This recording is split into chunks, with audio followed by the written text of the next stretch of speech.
In this video, you're going to examine the properties and uses of hydrogen. Hydrogen is a colourless, odourless gas at room temperature and is the first element in the periodic table. As an element, it is a diatomic gas with a molecular weight of 2, making it the least dense of all gases. This low density made it a natural choice for one of its first practical uses, filling airships, but this future ended when Hindenburg airship caught fire on the 6th of May 1937. Hydrogen is easily the most abundant element in the universe. It is found in the Sun and most other stars, and the giant planets like Jupiter are composed mostly of hydrogen. On Earth it is found in water, fossil fuels and living things, but very little as the element on its own. In the chemical industry it is used to make ammonia for agricultural fertilizer, the Haber process, and to make cyclohexane and methanol, which are needed to make plastics and pharmaceuticals. It is also used to remove sulfur from fuels during the oil refining process, when it forms the bad egg-smelling gas hydrogen sulfide, H2S.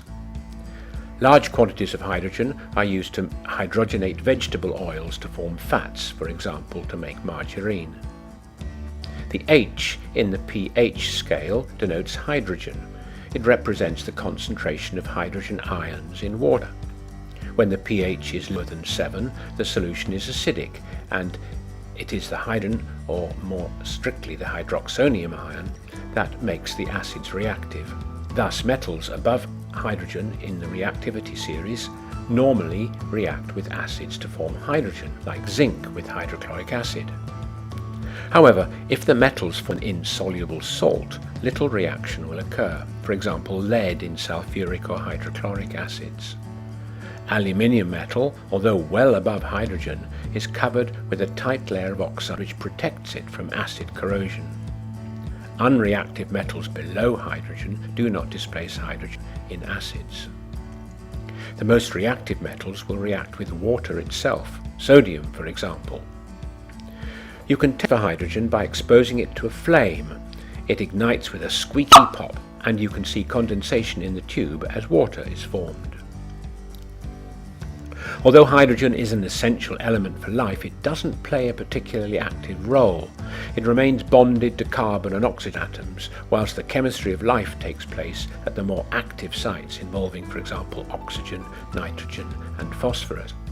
When fossil fuels form, these more reactive elements are removed during the decay process, leaving the hydrocarbon skeleton behind as crude oil and natural gas.